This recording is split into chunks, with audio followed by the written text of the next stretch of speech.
The movie is set in the near post-apocalyptic future, where the sea levels have risen due to rapid climate change. This has made the Earth mostly uninhabitable, so a group of scientists ventured into space to find a solution. After years of research, they built 80 large shelters on the Earth's and Moon's orbital planes. Then, for the next few decades, 90% of the human population slowly relocated there. As for the remaining 10%, they were against the plan and thus decided to remain on Earth. For the first few years, everyone lived peacefully, but then the citizens of some shelters formed a radical group known as the Adrian Republic. They began attacking the other shelter inhabitants. The Adrian Republic wanted to absorb all the power for themselves and eliminate anyone who came in their way. Fortunately, the remaining humans formed an allied force, resulting in decades of brutal warfare. In the first scene, we are introduced to Captain Jung E, a brave mercenary of the allied forces. She has led her team to countless successful missions against the Adrian Republic and is still going strong. One day, she is seen valiantly fighting her way through an army of enemy mechanoids. However, during the battle, she gets shot in the fingers, which reveals that she is actually a robot. Even Captain Yun didn't know about this, leaving her in utter disbelief. The next second, she gets deactivated, and the whole setup is shown to be a virtual fighting simulation. It's then revealed that the robot is actually an AI version of Captain Yun, as she has been in a coma for 35 years. 3 minutes in and we've already got enough twists for 3 Shyamalan's. Captain Yun got fatally wounded during a battle, but since she was the best fighter the Allies had to offer, they are trying to bring her back again. Afterwards, several researchers and scientists approach the robot and run some diagnostics. They are from a tech company called Chronoid. Shortly after, Dr. Yun Seo-hyun, the team leader of the research project titled JUNG E, enters the simulation room. She is actually the daughter of Captain Yun, and her main objective is to memorialize her mother as a war hero rather than a failure. So, she, along with many other researchers at Chronoid, have copied Captain Yun's brain data to install them into android bodies, naming the project JUNG E. Later at a meeting with the higher-ups, Chronoid director Kim Sang-hoon explains that through the simulations of Captain Yun's final failed mission, they have been trying to extract combat memory data that could be used to develop an exceptional AI. However, in every simulation, the robot fails for some unknown reason, maybe because they're extracting the data from a mission where she failed. As a result, the higher-ups are dissatisfied with the JUNG E project and instead make snarky remarks about how Captain Yun could have ended the decade-long war between the Adrian Republic and the Allied forces if she had completed her last mission. After the meeting, Director Kim informs Seo-hyun that the higher-ups have agreed to greenlight the project, provided that the AI passes the simulation test. Kim comes off as the hilarious sidekick who believes in the JUNG E project and aids Seo-hyun all the way. Later, a new staff member, Jae-kyung, sparks a conversation with Seo-hyun. After running some diagnostics on an android, he mentions that he is a big fan of Captain Yun and considers her a superhero. After a while, Seo-hyun reveals that the only reason her mother became a mercenary was to pay for her treatments, as Seo-hyun had suffered from cancer when she was a child. However, on the day of her surgery, which was successful, Captain Yun had been called on a mission. This proved to be her last one, which left her in a critical condition and eventually a coma.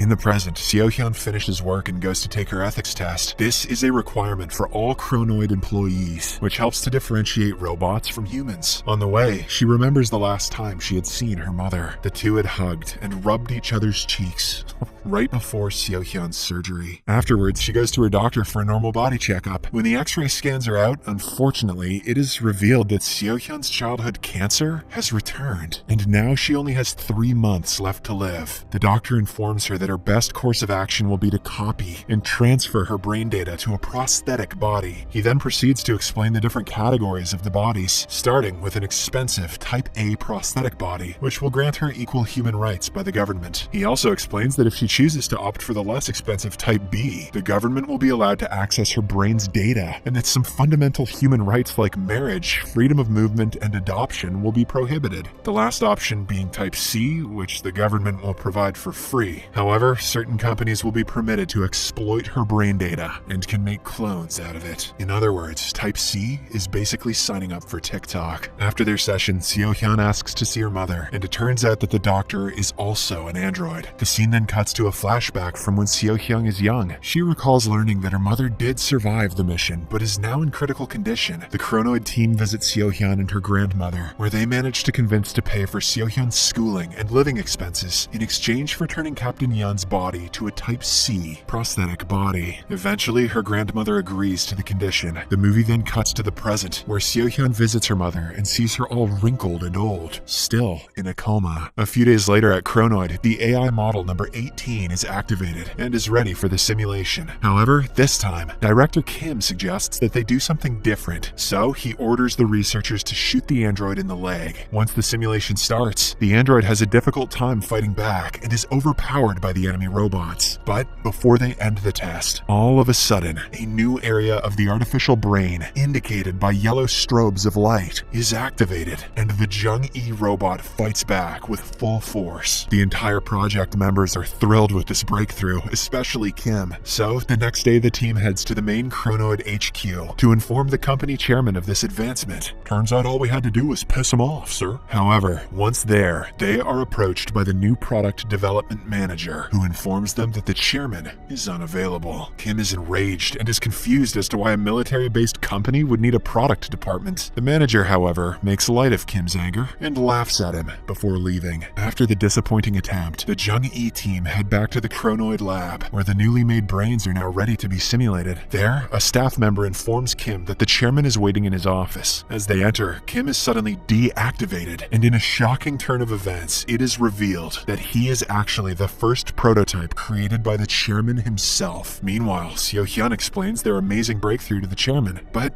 he isn't impressed. He instead announces that a peace treaty between the Adrian Republic and the Allied forces is underway, and that the civil war is now going to end. Since the combat AIs will not be needed anymore, the manager orders Seo-hyun to halt the JUNG E project. The hard work will not go in vain, however, as the AI's collected data will be used in household work. The chairman also reveals that he will destroy Kim once everything is wrapped up. This breaks Seo-hyun's heart, as she has dedicated almost all her life to bringing her mother back. In the next scene, the group continues with the JUNG E project to give it a proper conclusion. However, during the simulations, Director Kim is angry and upset that the AI keeps on failing at the same time and location. He demands an arm to be cut off to activate the yellow part of the brain, but to no avail. Since shooting the AI in the leg previously helped activate it, Kim heads inside the laboratory and opens fire into the AI, making her scream in pain. The sight horrifies Seo-hyun, and when she cannot stand it any longer, she takes control over the AI and shuts it down. When she refuses to turn it back on, an enraged Kim points a gun to her head. This results in a heated confrontation between the two, but fortunately, they are interrupted by a staff member who informs Kim that the chairman is waiting for him. After the scary encounter, Seo-hyun finds out that one of the JUNG E AIs has been mysteriously taken by the new employee, Jae-kyung. Wasting no time, she visits his room, only to discover that the AI is fully stripped. Horrified, Seo-hyun covers her mom's body and immediately pins Jae-kyung against the wall. Gasping for air, he explains that he got orders straight from the headquarters to test out the sexual capabilities of the JUNG E models, as they can make tons of money if marketed. This enrages Seo-hyun even more. How could you be so depraved? These aren't for sex, they're for killing people. And she tries to choke Jae-kyung, but